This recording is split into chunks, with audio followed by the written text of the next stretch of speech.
প্রিয় বন্ধুরা, প্রিয় শুভাকাঙ্ক্ষীরা, প্রিয় স্নেহভাজন, প্রিয় শ্রদ্ধাভাজন, সবার প্রতি শ্রদ্ধা জানিয়ে স্নেহ জানিয়ে শুরু করছি আজকে একটি চমৎকার জায়গা ভ্রমণের গল্প। আমি শফিক আছি আপনাদের সঙ্গে, শফিক রোমিং এর পক্ষ থেকে। আজকে একটি নতুন জায়গা আপনাদের সঙ্গে শেয়ার করব। নিশ্চয়ই স্ক্রিনে একটি স্থাপনা দেখতে পাচ্ছেন। এটি মধ্যযুগের একটি স্থাপনা, এটি সুলতানি আমলের একটি স্থাপনা, এটি বাংলাদেশের অন্যতম একটি প্রত্নস্থান বা প্রত্ন সামগ্রী বলতে পারি, এবং এটি নওগাঁ জেলায় অবস্থিত। নিশ্চয়ই ধরে ফেলেছেন আপনারা, এটি কুসুম্বা মসজিদ। 1558 থেকে 1559 খ্রিস্টাব্দের মধ্যে নির্মিত এই চমৎকার মসজিদটি অবস্থিত নওগাঁ জেলার কুসুম্বা নামক স্থানটিতে, যেটি মান্দা থানায় অবস্থিত। রাজশাহী থেকে নওগাঁ যাওয়ার পথে প্রায় 50 কিলোমিটারের মতো গেলে এই জায়গাটির অবস্থান। মেন রাস্তা থেকে মাত্র 300-400 গজ একটু বাম দিকে, অর্থাৎ পশ্চিম দিকে একটু আগাইলেই এই মসজিদের দেখা পাবেন আপনারা। ধূসর রঙের এই মসজিদটি আফগানি শাসন আমলের সুর বংশের শেষ দিকের শাসক গিয়াসউদ্দিন বাহাদুর শাহের আমলে সুলাইমান নামে একজন ধর্মান্তরিত ব্যক্তি এই মসজিদটি নির্মাণ করেন। মসজিদটির সম্পর্কে অনেক কথা প্রচলিত আছে, যে এই মসজিদটি নাকি এক রাতে তৈরি হয়েছিল। কেউ বলেন এর সামনে যে দিঘি, সেই দিঘি সহ এক রাতের মধ্যে লোকচক্ষুর অন্তরালে অনেক জিনেরা একসঙ্গে মিলে এই মসজিদটি তৈরি করেছিল। কিন্তু আসলে এগুলো সবই কল্পকাহিনী, কোনো প্রমাণ নেই এবং কিছুই নেই। এগুলো বাস্তবে আমাদের মস্তিষ্কের মধ্যেও ঢুকানো খুব মুশকিল।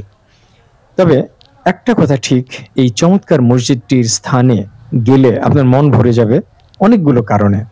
কারণটা একটা একটা করে বলি। প্রথম কথা হচ্ছে এর নির্মাণ শৈলী। এটি সম্পূর্ণ ইসলামী আর্কিটেকচার অনুযায়ী নির্মাণ করা হয়েছে, পাথর কেটে। ভিতরে ইটের দেয়াল থাকলেও চারপাশটা পাথর দিয়ে বাঁধানো। উপরে গম্বুজটি রয়েছে। এটি 1789 সালের দিকে সম্ভবত কোনো এক ভূমিকম্পে 3টি গম্বুজই ক্ষতিগ্রস্ত হয়। পরে প্রত্নতাত্ত্বিক অধিদপ্তর এই গম্বুজগুলো পুনঃস্থাপন করেন এবং মসজিদটিকে আবার একটু সংস্কার সাধন করেন আর কি। তো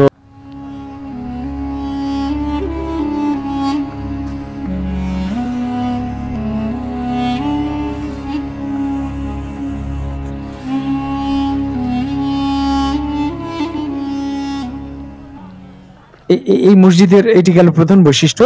দ্বিতীয় বৈশিষ্ট্য যেটি, এই যে গাছটি আপনারা এখন দেখতে পাচ্ছেন, বিশাল বড় কালের সাক্ষী হয়ে দাঁড়িয়ে আছে।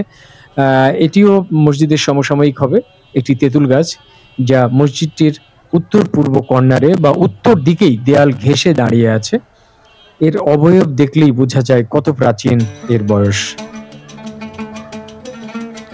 দেখুন, মনে হচ্ছে কত ভাস্কর্য যেন গায়ের সঙ্গে লেগে আছে।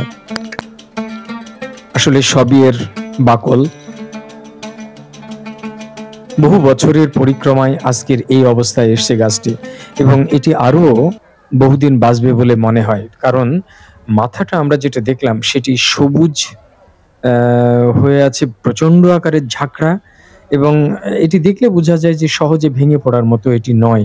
তারপরেও বলা যায় না, ভিতরে হয়তো ফাঁপা হয়ে যেতে পারে এবং প্রচন্ড ঝড় টড় লাগলে হয়তো বা ভেঙে পড়েও যেতে পারে। তবে এখন পর্যন্ত যেটা টিকে আছে সেটি অনবদ্য। এবং আপনারা যদি এই মসজিদটি দেখতে যান, সঙ্গে সঙ্গে এই গাছটিরও দেখা পাবেন পাশেই। এবং এই যে মোটা দেয়াল প্রাচীনকালের, এই দেয়ালের ঠিক পাশেই উত্তর দিকেই রয়েছে বসার জায়গা। সেটা আমরা একটু পরে দেখব। এখন একটি মজার জিনিস দেখাবো। এটি মৌমাছির চাক।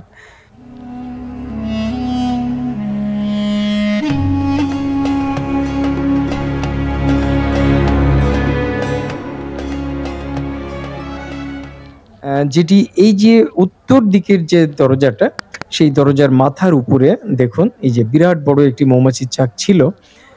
মৌমাছিগুলো উড়ে গেছে, সম্ভবত মধু নিয়ে নিয়েছে হয়তোবা, কিন্তু মোমটি রয়ে গেছে এখনো। ঠিক এইরকম আরেকটি চাক আছে একদম দক্ষিণ পাশে যে দরজাটি রয়েছে সেই দরজার উপরে।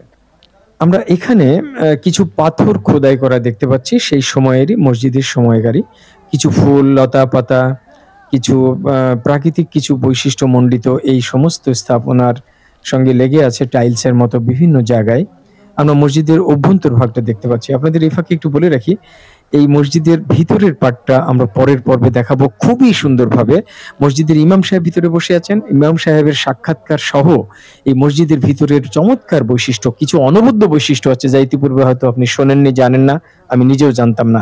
এই যে সেই মৌমাছির চাকটি যেটি জীবন্ত এখনো রয়ে গেছে, এবং এই মৌমাছির চাকটি কিন্তু বিপদ ঘটাতে পারে যে কোনো মুহূর্তে। অসাবধান বশত কেউ যদি এটাতে খোঁচা দেয় তো আর রক্ষে থাকবে না।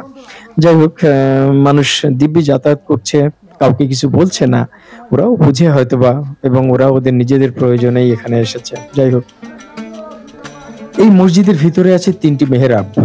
অ্যাকচুয়ালি আমরা জানি মসজিদের সাধারণত একটা মেহরাব থাকে, কিন্তু এই মসজিদে 3টি আছে। পাশাপাশি সুলতানি আমলের আরো কিছু মসজিদ আছে, যেমন সোনা মসজিদ চাঁপাইনবাবগঞ্জে, এবং ওখানেই সোনা মসজিদ বর্ডার সংলগ্ন আরেকটি স্থাপনা রয়েছে, সেটি হলো দারাজবাড়ি জামে মসজিদ এবং দারাজবাড়ি মাদ্রাসা। ওখানেও আমরা দেখেছি অনেকগুলো করে এরকম মেহরাব রয়েছে। তো যাই হোক, সেগুলোর বর্ণনা আমরা আগামী দিন দিব। কেন এই মেহরাব রাখা হয়েছে, মেহরাবের কাজটা কি, এটি ইমাম সাহেব বলবেন। এবং পাশাপাশি ভিতরে আরেকটা বেদি রয়েছে উঁচু দোতলার মতো, সেটি কেন রয়েছে সেটিও আপনাদের জানাবো পরবর্তী পর্বে। এখানে যে সুদৃশ্য পুকুর ঘাটটি দেখতে পাচ্ছেন সত্যি চমৎকার। ঘাটের পাশে একটি বটগাছ এবং বিশাল বড় একটি দিঘি আমাদের সামনে অবস্থান করছে।